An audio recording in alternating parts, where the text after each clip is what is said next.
Born August 7, 1915 in Philadelphia, Pennsylvania by the name Eleanor Fagan. She spent most of her childhood in Baltimore, Maryland. Her mother, Sadie, was only a teenager when she had her. Her father is widely believed to be Clarence Holliday, who eventually became a successful jazz musician playing with the likes of Fletcher Henderson. Her father was an infrequent visitor in her life growing up. Sadie married Philip Gough in 1920, and for a few years Holliday had a somewhat stable home life. The marriage ended a few years later, leaving Holliday and Sadie to struggle along on their own again. Sometimes Holliday was left in the care of other people. She started skipping school, and she and her mother went to court over Holliday's truancy. In January 1925, she was sent to the House of Good Shepherd, a facility for troubled African American girls. Only 9 years old at the time, Holliday was one of the youngest girls there. She was returned to her mother's care in August of that year. According to Donald Clark's biography, Billie Holiday, Wishing on the Moon, she was returned there in 1926 after she had been essayed. Holiday found peace in music, singing to the records of Bessie Smith and Louis Armstrong. In the late 1920s, her mother moved to New York City and worked in a house for ladies of the night in Harlem. In 1930, Billie started singing in local clubs and renamed herself Billie after film star Billy Dove. At the age of 18 years old, she was discovered by producer John Hammond while performing at a jazz club in Harlem. Hammond got Billie some recording work with up-and-coming clarinetist and bandleader Benny Goodman. She provided vocals for several tracks, including her first commercial release for Your Mother's Son-in-Law and the 1934 top 10 hit Riffin' on the Scotch. In 1935, she started to become known for her distinctive phrasing and expressive, somewhat melancholy voice. She went on to record with jazz pianist Teddy Wilson and others. She made several singles, including What a Little Moonlight Can Do and Miss Brown to You. That same year, Holiday appeared with Duke Ellington in the film Symphony in Black. She met and befriended saxophonist Lester Young, who was a part of Count Basie's orchestra on and off for years.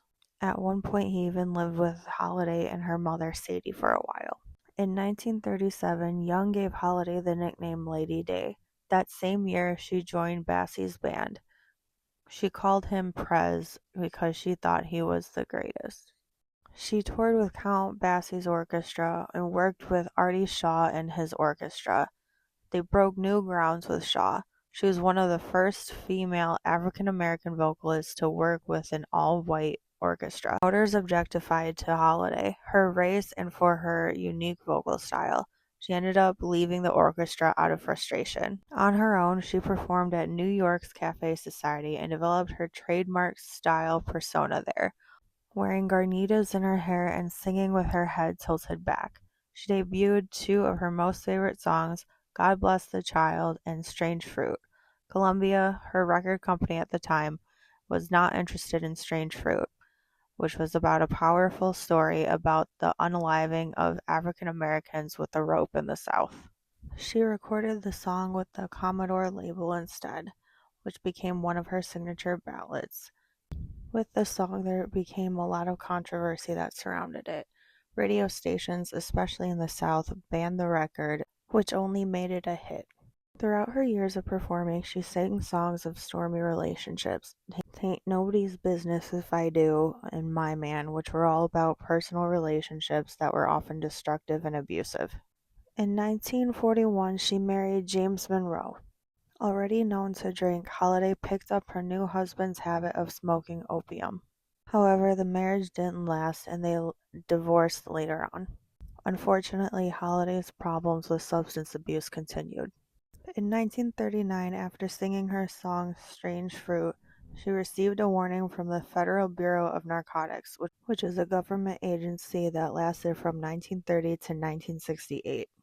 They told her to never sing the song again. She refused and kept singing it anyway.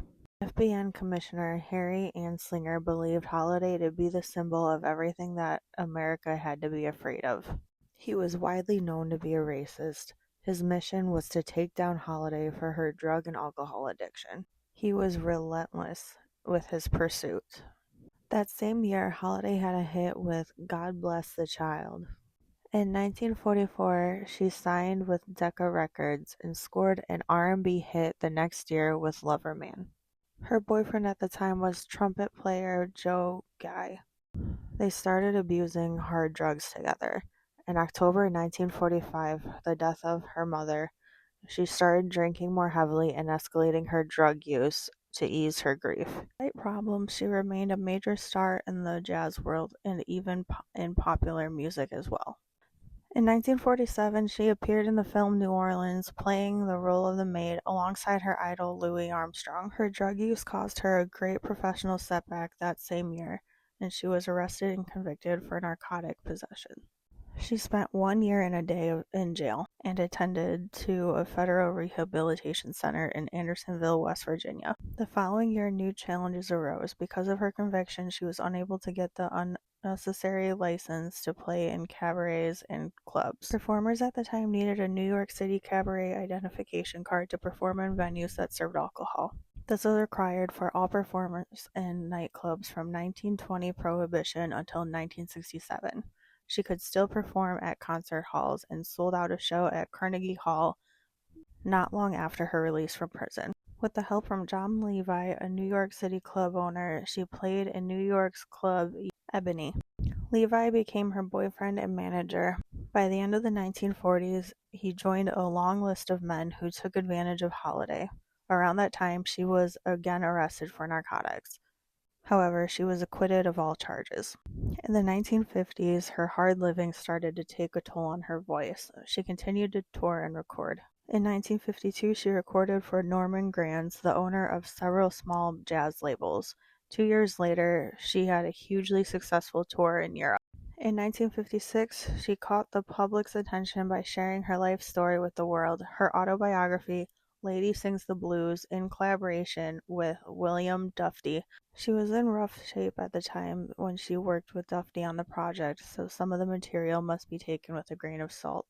She claimed to have never read the book after it was finished, though. She became involved with Louis McKay. Both were arrested for narcotics in 1956. They married in Mexico the following year. Like men before him, McKay used Holiday's name and money to advance himself. Struggling with her voice, she managed to give an impressive performance on the television broadcast The Sound of Jazz with Ben Webster, Lester Young, and Coleman Hawkins. Years of lackluster recordings and record sales, she recorded Lady in Satin in 1958 with the Ray Ellis Orchestra for Columbia. The album songs showcased her rougher sounding voice, which still could convey great emotional intensity. Come May 25, 1959, she gave her final performance. Not long after, she was admitted to the hospital for heart, lung, and liver problems. She was so addicted to heroin, she was arrested for possession while in the hospital. Determined to carry out his retribution till the end, Anslinger sent his agents to the hospital in New York to handcuff Holiday to the hospital bed and forbade doctors to provide her with further treatment.